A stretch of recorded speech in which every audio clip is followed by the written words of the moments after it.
So we discussed the other day the fall of Syria. Assad has now collapsed. His government has collapsed. And we also discussed the nature of the rebels. It's a group called HTS. They used to be an affiliate of Al-Qaeda. And they branched off, and the leader tried to rebrand as, who, me, bro? I'm like a secular liberal who believes in tolerance and pluralism and stuff, bro.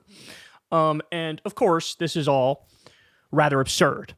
So Ben Shapiro decided, well, I'm going to cover the fall of Syria, and he thinks it is, by and large, a positive thing.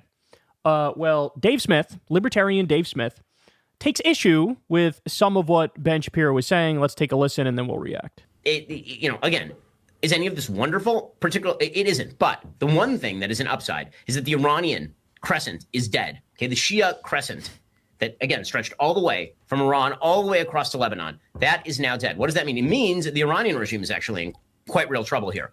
All of their biggest proxies are gone. Hamas, gone. Hezbollah, gone. Assad, gone. That means the just Shia pause it here for a game. second. I mean, listen, dude, could you just say Israel's enemies are hurt? Could you just say Israel's position is strengthened without saying it?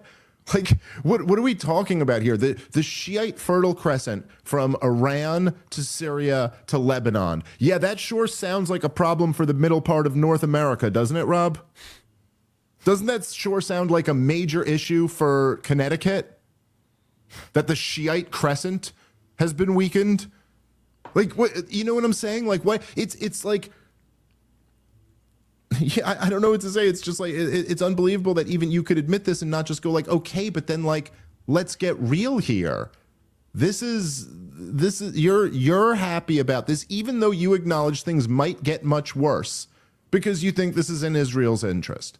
And okay, but I just think if you're going to put yourself out there as this American conservative, you should really disclose that's what you care about.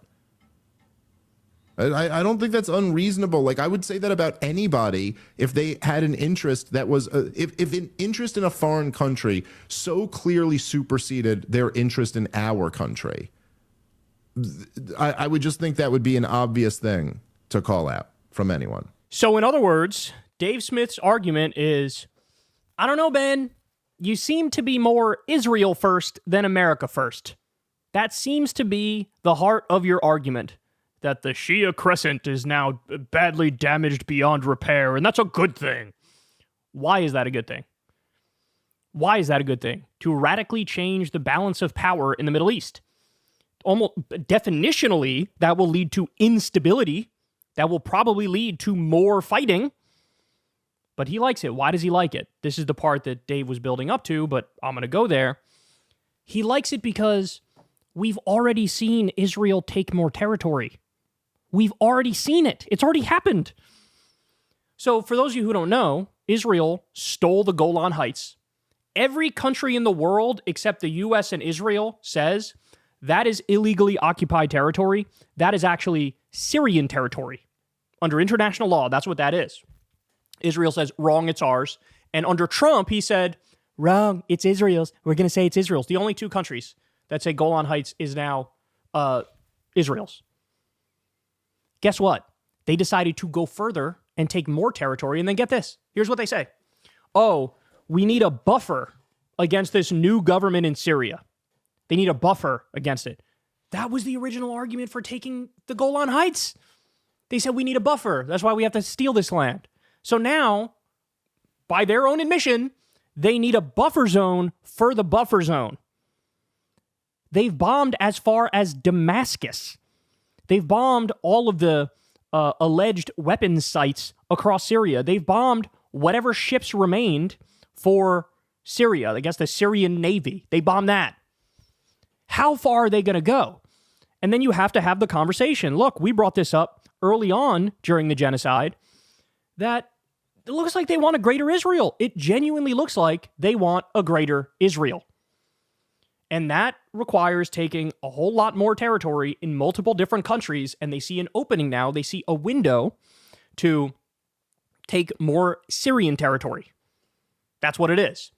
So Gaza, they've pulverized and annihilated and basically wiped off the map, committing ethnic cleansing and genocide, killing minimum 50,000 Palestinians, shooting kids in the head, and they're going to resettle Gaza.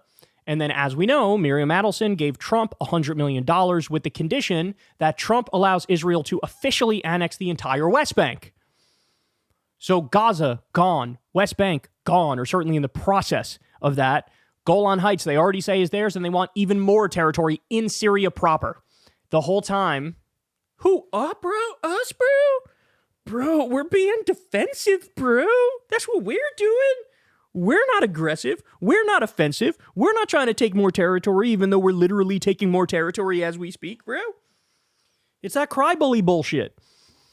And by the way, you know, Ben Shapiro knows the nature of HTS. Ben Shapiro knows this was a branch off of Al-Qaeda. He knows that. And to look at that and not think of, I don't know, the 9/11 victims, not think of the Twin Towers coming down, not think, hey, maybe that's a bad idea for those extremists to have their own government, actual official government. That is bizarre to me, all because the Shias are the geopolitical foe to Israel, right? Iran is the foe. Syria was the foe. Hezbollah in Lebanon, they're the foe. So, it looks like a lot of the Shias are the ones who fight us. Therefore, I guess I'll go the enemy of my enemy is my friend, and the enemy of my enemy happens to be literal jihadists. Like, say what you want about the Shias. There's a lot to say. The Islamic theocracy of Iran, for example, they're not the ones waging global jihad. That's not the Shias. That's the Salafists, which is the extremist Sunni branch of Islam. The people who just took over in Syria. And we've been through this so many times. I'm sure Dave brought this up in his longer segment, but like, are we just going to memory hole Libya and pretend like that didn't happen? Are we just going to memory hole Iraq and pretend like that didn't happen? And this is in no way, shape, or form a defense of Saddam or Gaddafi or Assad. It's just to say that objectively, empirically, measurably, after the fact, things got worse. And we can pretend that's not the case, but we would be doing just that, pretending. It would be absolute, utter nonsense. And so what are we going to do? You see what Ben's up to. You know, this is a good thing. Why? Maybe it'll get worse, but still it's kind of good.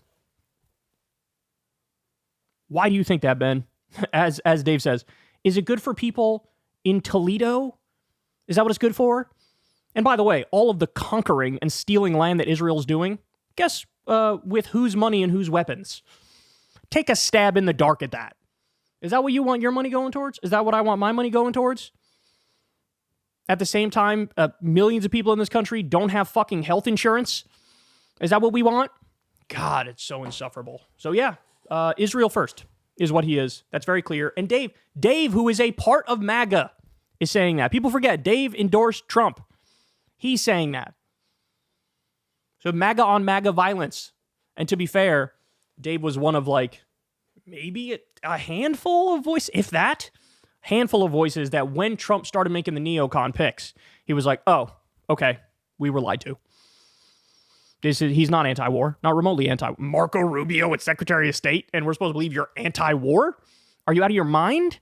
So at least he was honest in that respect, where many others weren't. But there you have it.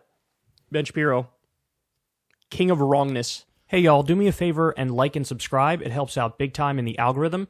Click the bell as well for notifications when videos drop, and watch that video on screen right now. You know you want to.